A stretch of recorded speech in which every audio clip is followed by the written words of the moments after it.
Welcome, Mr. Bertellotti. Thank you. Hi, I'm Scott Rain, Chairman, Nevada Board of Wildlife Commissioners. Thank you for coming out. Long trip from Montana, correct? From Montana, correct. Excellent. If you could please just again give us an overview, explain to the Commission why you should be the Director of the Nevada Department of Wildlife, what your qualifications are for the position, and provide us any other information we need to know, and then we'll have some questions for you. Okay, Chairman Rain, Commissioners, kind of an overview of my background.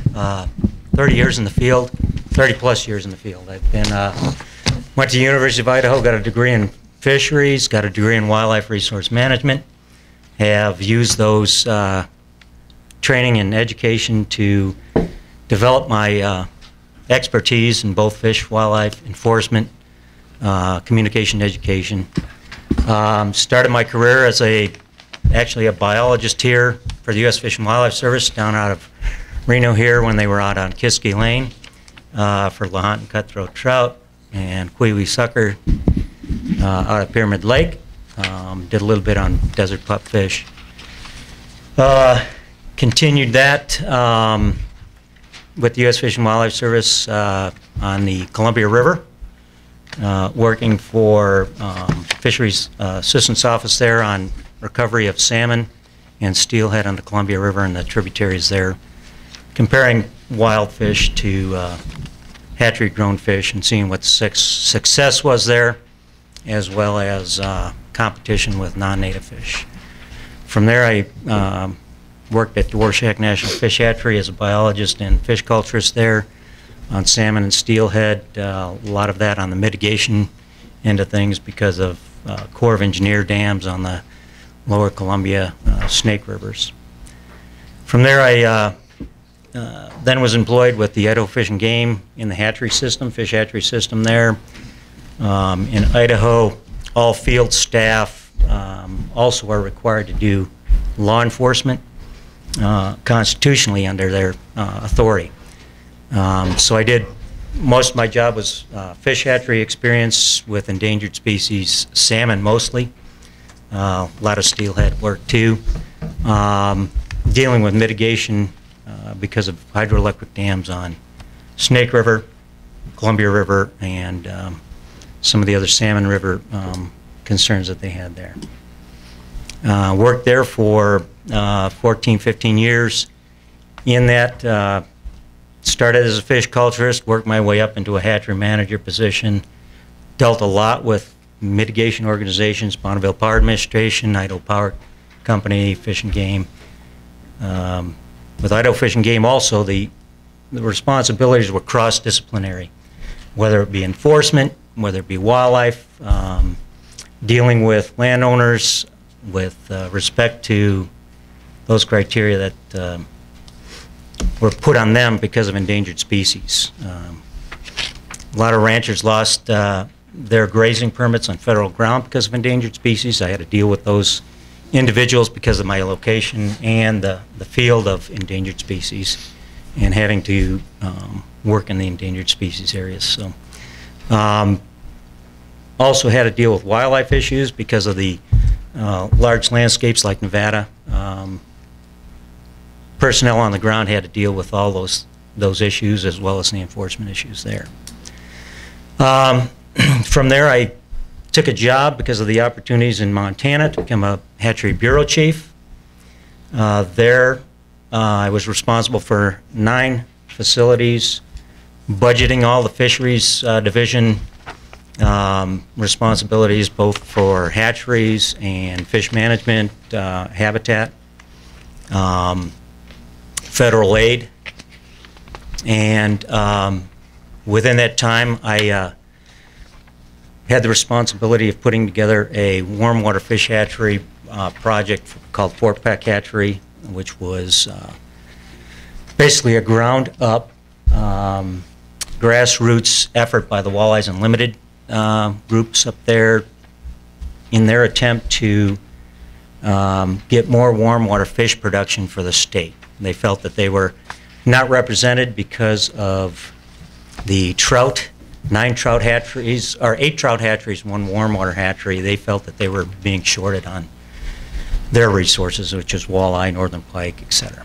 That ground roots effort took me into the legislative realm. I had to represent the agency at the legislation for several years regarding that and other issues in fisheries, both at the state and federal level.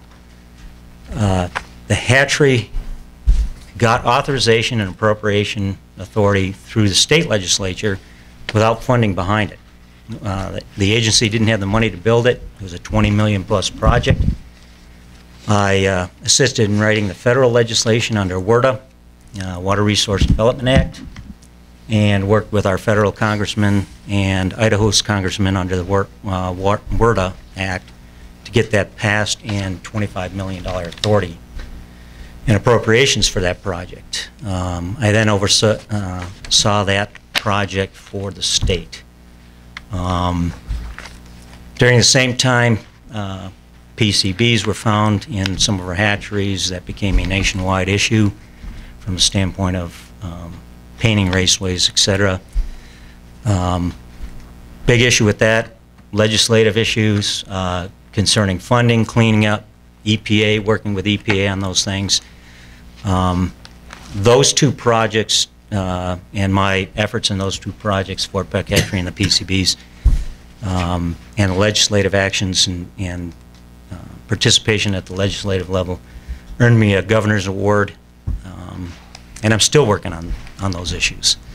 Because of the grassroots efforts from Walleyes Unlimited, the controversy and distinct differences between the two groups, TU and Walleyes Unlimited, continue to be a battle as to how to fund these hatcheries, who should get more funding.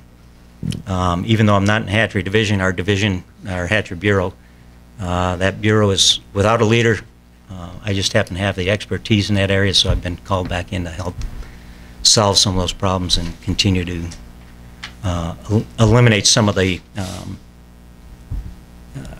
disagreements between the two groups, as well as being able to fund very expensive operations on our hatchery system. Currently, and for the last 5 years, I've been the regional supervisor in Region 4 out of Great Falls for Montana Fish, Wildlife, and Parks.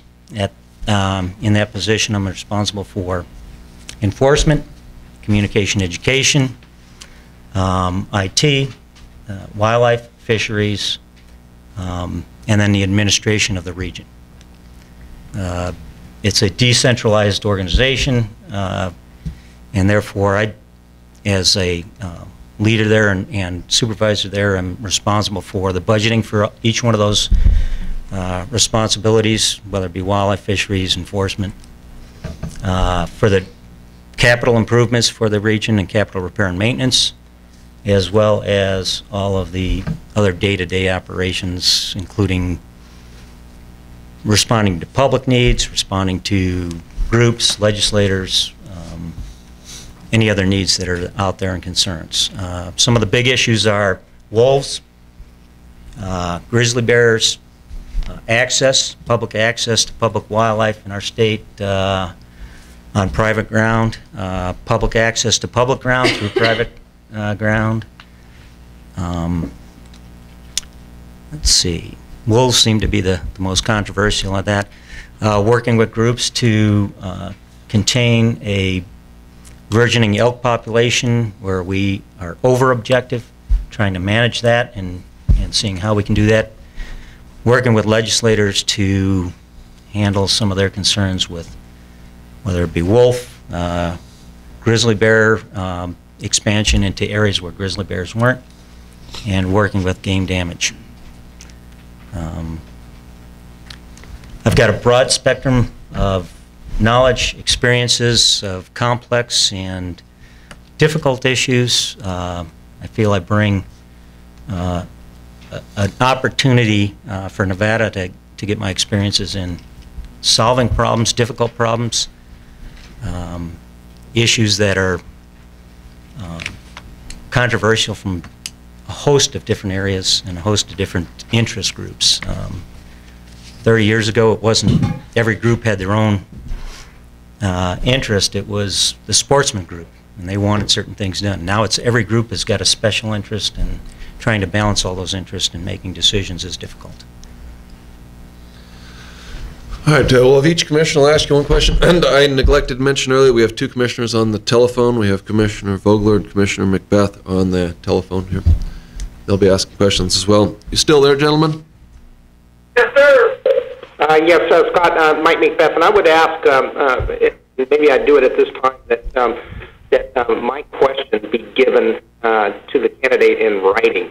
I understand that there are some communication issues going on, and people can't hear my question, and based on the response from the previous candidate, that didn't apparently understand the question. And it's a long question. I have no problem, and hopefully the rest of the commission has no problem with letting the candidate see that in writing, at least for a brief period of time, so he understands.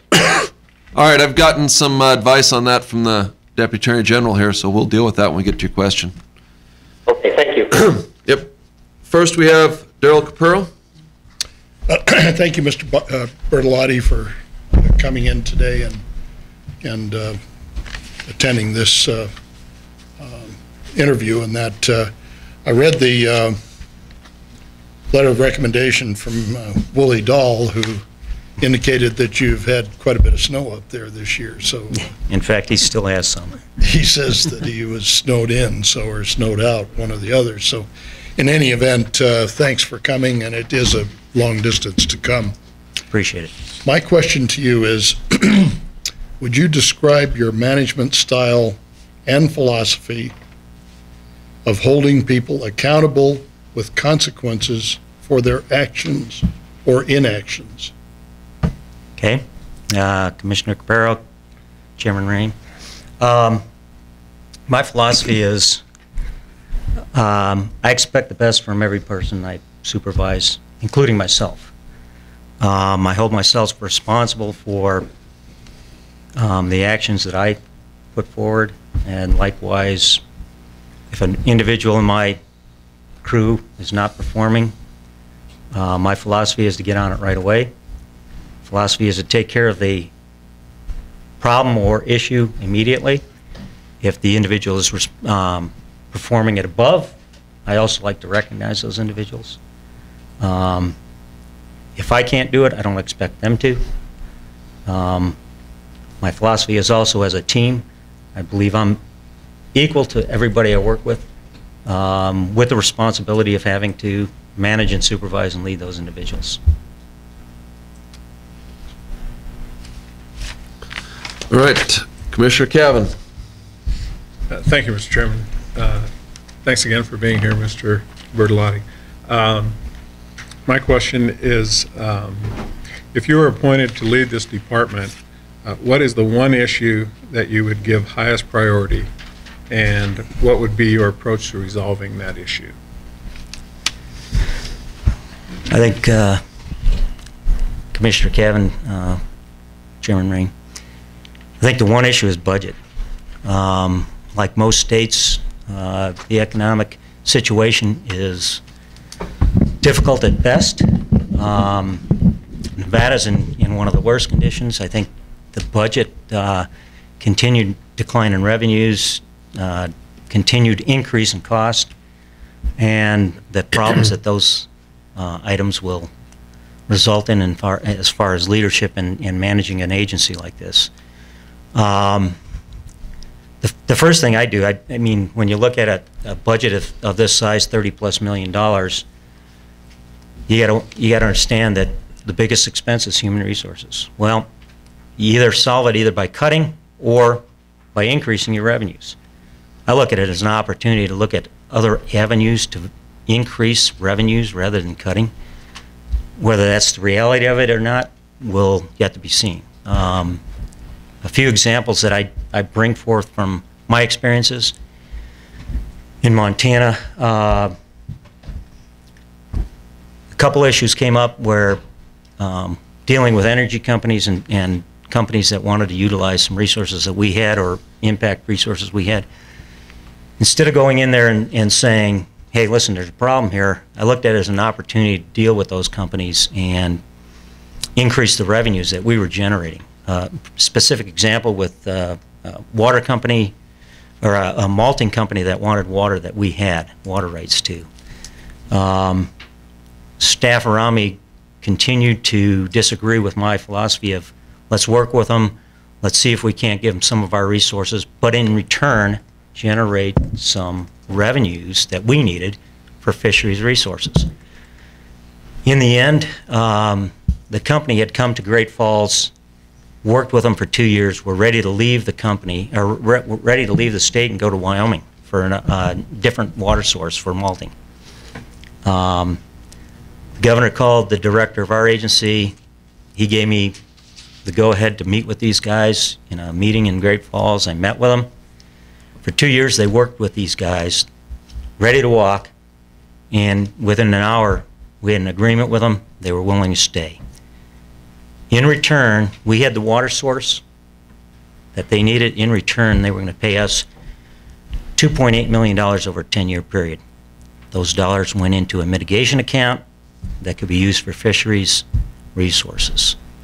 The previous example I gave with Fort Peck Hatchery, we didn't have the resources. So I contacted our federal senator. I knew there was a connection between dams and hydroelectric plants. Montana had never received the mitigation that they were due at the Fort Peck Dam. Contacted our federal representative, talked to them about Water Resource Development Act, and within that time frame, we got a legislative package put together for federal legislation to bring $25 million into the state to build that hatchery, so we didn't have that obligation. That'd be my first thing. Then I'd look at efficiencies. How can we do that? Cost of gas going up and prices going up. Inflation's going to occur eventually. I'd look at some options to become more efficient first. See where we can save on human resource issues. If we have people retiring, what I call it vacancy savings in Montana, where we leave those positions open, or put somebody in those positions, leave another position open for an extended period of time, 6 months maybe, saving us revenues there. Putting capital projects on hold if possible, looking at where we can save, survey and inventory. We made it in Montana, we do it every year in different districts, different ways, fixed wing versus roto-wing. We've went to fixed wing on a 3-year rotation instead of an every other year rotation. There might be some savings there. And there's a host of other things that we could look at. Thank you. All right, Commissioner Charlie Howell. Mr. Bertellotti, thank you for coming today. Thank you. What do you feel has been your best accomplishment in regards to wildlife in the area where you have been most frustrated in advancing your goals?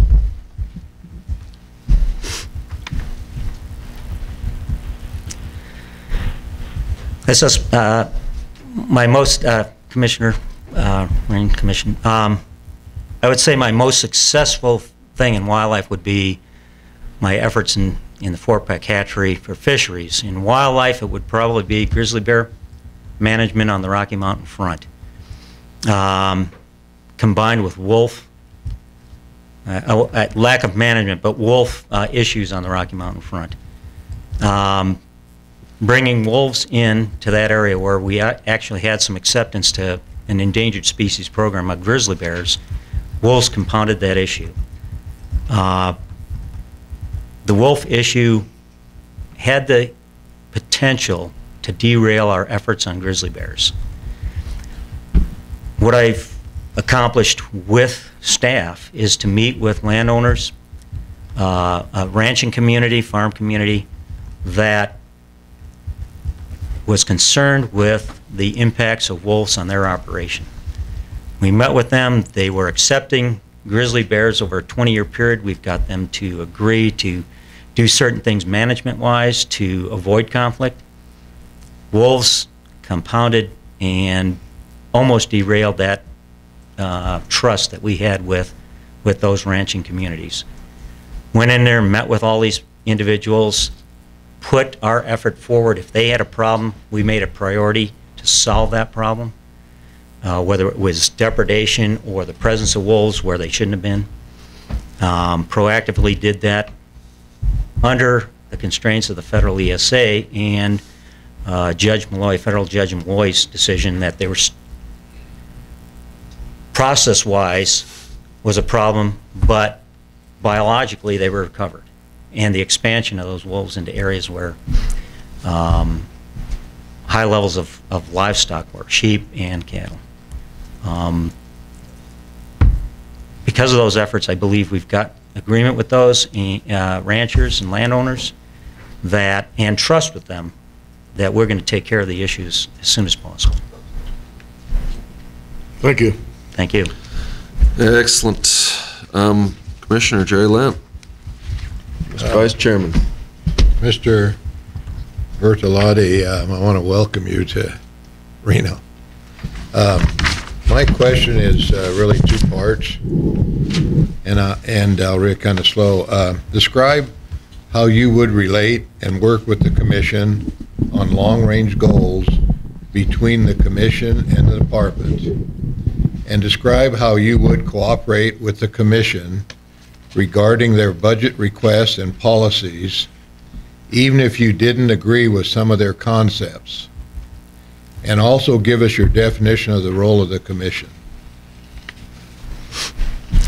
Nobody said it'd be easy. I'll go with the last first, definition of role of the Commission. The role of the Commission is to implement and put forth policies, regulations, and objectives for the agency based on direction that they want to take resource management in the state. In general terms, that's where I see the Commission role. Kind of a leader for the agency, giving us direction. Could you repeat the first two parts? Describe how you would relate and work with the Commission on long-range goals between the Commission and the Department, and describe how you would cooperate with the Commission regarding their budget requests and policies, even if you didn't agree with some of their concepts. Okay. I think it's important to work with the Commission on a day-to-day basis from the standpoint of issues. Any agency, any natural resource agency out there is dealing with complex and controversial issues daily. The direction of the agency is driven by what the Commission is looking at, what the agency is looking at on the ground, as well as political and social issues. My role in working with the Commission would be to communicate well with them, understand what their objectives are, look at the objectives of the agency if they're in conflict with what direction the Commission may be looking at. If I have concerns with that, I hope I can communicate why there's some conflict there, hoping to either convince the Commission that there's a better way to do it, or working with the Commission, decide that the Commission has a way that we can get to the point where we need to meet objectives and goals. And the second part of that question was? And policies you didn't agree with. Budgets. Okay. Budgets. Budgets and policy. Again, if I didn't agree with it, I'd try to find out what the basis of the Commission's direction was. If I still disagreed, I'd try to relay why and what other options may be available. On budgets, depending on what the issue was, if it were significant changes to the agency that would result in not being able to meet statutory requirements or critical issues, I'd look at those in a different light than budgetary issues that are specific to on-the-ground things that aren't as critical. And I'd address those in two different ways. If it was critical stuff where I felt there were statutory requirements not being met, I'd look both to legal counsel for the agency and to statutory requirements and try to show where those things are necessary to be met, why budgetary priority should be focused on those things. If other budgetary issues are less critical, a discussion, communications as to where to go next, what budget items we can agree to, which ones we can't, and work through those disagreements through communication and through listening to some of the public and or what other political pressures are put on us, whether it be from the governor or other areas. Thank you. All right, our next question is from Commissioner Mike Beth over the phone, and a direction from Doug on this is if you can't hear him correctly, we can just reread the question. Okay. Go ahead, Commissioner McBeth. Hey, thank you, Chairman Rain. Bertellotti, thank you very much for coming and being a part of this process. I really appreciate you making it down from Montana.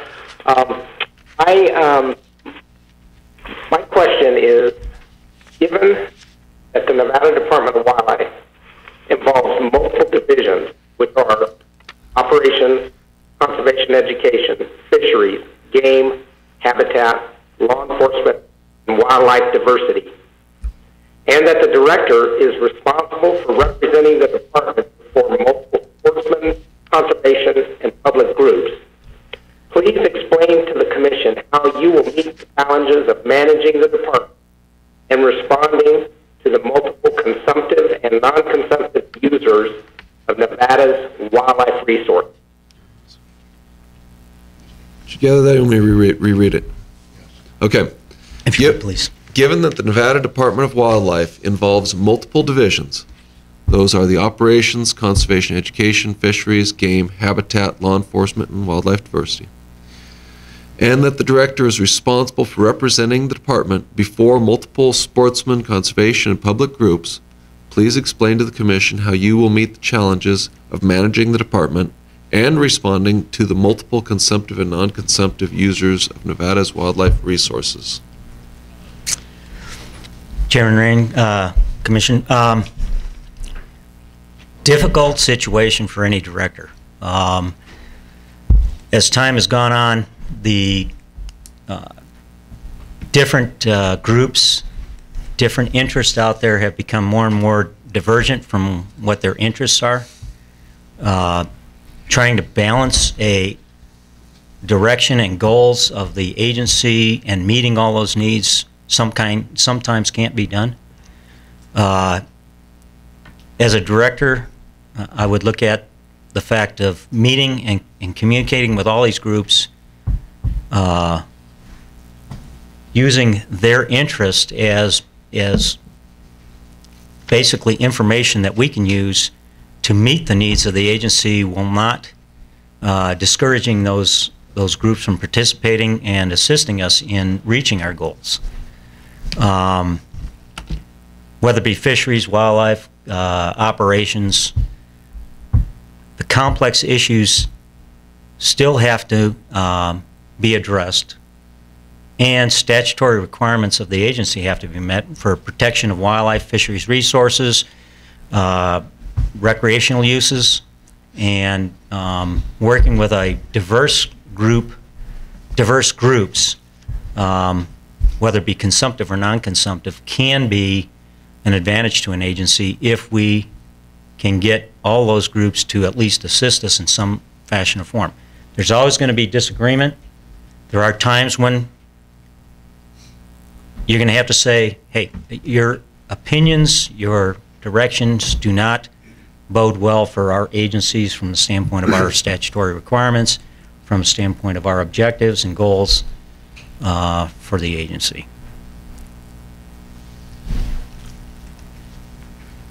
At that, Mr. McBeth, we good? That's good. Thank you. All right, next question is mine. please explain, as much detail as possible, how you, as the Director of the Nevada Department of Wildlife, would respond when given direction by the Commission to enact a policy for the Department that you personally disagree with. Personal disagreement and professional disagreement are two different things. If I personally disagree, as a director, the Commission has the authority to explain what they need to be done. I would try to communicate if I disagreed with it and there was a rational, professional reason for disagreeing with that. I would try to convince, try to relay my concerns, and would try to communicate with all the Commission, the 17 county commissioners, and my staff to bring forth the facts, bring forth the consequences of a decision, policy decision, what those mean from the standpoint of regulatory, from the standpoint of legal, from the standpoint of biological perspectives, and if that conclusion was I still needed to implement that policy would be implemented. Commissioner Hellstrom. Good morning, Mr. Bertellotti. Good morning. Glad to see you here this morning. Thank you for appearing. My question is, do you feel that the current low number of deer is due to the habitat or failure to do predator control, what needs to be done, and by whom, and how long it might take?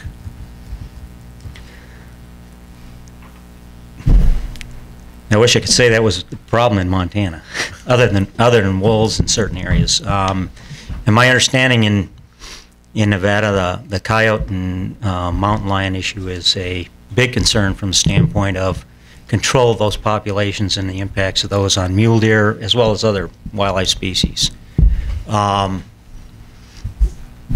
Beyond hunting seasons on mountain lions, I believe coyotes are available for anybody at any time with a license. Not fully up on what Nevada has for those. Wildlife Services, APHIS, should have the authority to and work with the department to manage those two species at the levels necessary to recover mule deer populations.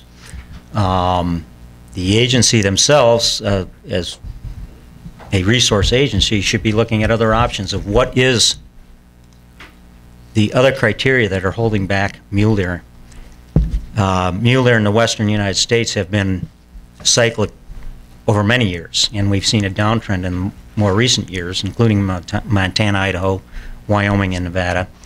And in some of those areas, predation is not the issue. It's habitat fragmentation, decline in habitat, changes in uses of habitat on federal land, whether it be reduction in grazing or fires or climate change, whatever those issues are.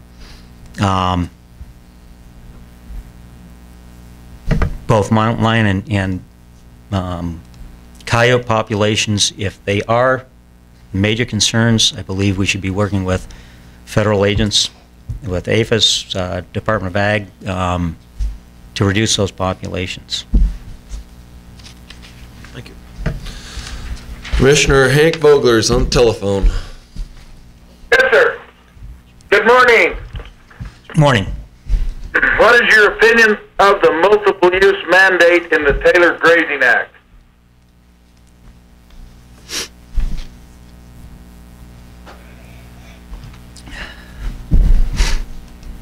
My opinion is that multiple use is a necessary it's necessary from the standpoint that there's all the groups, all the individuals that have an interest in public lands have the opportunity to use those lands. Now there's a balance between who uses it, at what extent. And my opinion is that as an agency for natural resources on a state level, wildlife should be considered in all their decisions, whether it be for grazing, whether it be for mining, energy, whatever the other uses are. Right. And our final question is from Commissioner Grant Wallace. Thank you, Mr. Chairman. Thank you, Mr. Bertellotti, for being you. here today. Considering the current statewide budget crisis and the loss or reduction in general fund revenue, how would you propose funding non-game and other programs without the use of sportsman's dollars? Difficult issue since I've never worked at an agency that got general tax dollars. I would look at a cooperating effort with those individuals that are non-consumptive users. Trying to find grant money, trying to find private funding sources, and if there's a non-game effort to be done, trying to get those individuals that want a program through this agency to get them to pay for those resources. The other side of things would be prioritization and which ones, with the little dollars available, which ones are important. Communicating with those individuals, groups that are non-game related to find out what their priorities are and work from there and let them understand that under certain budgetary constraints, not everything can be done at all times, and find out what their priority is, what our priority is, what the commission thinks that we should be doing. There are critical things such as endangered species stuff that we probably have to do. Maybe those are a priority, maybe they aren't, depending on what the funding sources are and where we can go with that. Thank you. All right. That's end of our questions, and thank you for coming out here today. But before you go, give any additional comments you'd like to tell the commission. Well, I appreciate the opportunity. The director position of any agency is a difficult position, a lot of responsibility, a lot of diverse interest, and I believe I've had the opportunity and experiences throughout the multiple years, 30-plus years of resource management that I've been involved in, whether it be in fish, wildlife, leadership, communications, have dealt with some of the very difficult issues and have proven myself. I worked here in Nevada almost 30 years ago. Love the state. I wouldn't have put in for this respected position unless I thought I could do the job, and unless I wanted to be in Nevada. The western states, I originally came from a Midwestern state back in the 70s. Don't wish to go back there. I love the West, love Nevada, love Montana, Idaho, and it would be an honor to lead an agency with the respect that Nevada Department of Wildlife has. Appreciate it. Excellent. Thank you very much. Thank you. Appreciate it. Thank you. All right, we're going to break for lunch. Since we had the one opening, we will reconvene at 1:15. So a few minutes before that, about 1:10, we'll reconvene, and then we'll call in Kevin Lansford. So when we come back in, and go ahead and have Mr. Lansford here. And if everybody could take your questions with you, maintain fairness, keep them in your possession, would appreciate it. And we'll be back. Gentlemen on the phone, if they can call in round one and make sure we get connected, all right? Hello? Yep.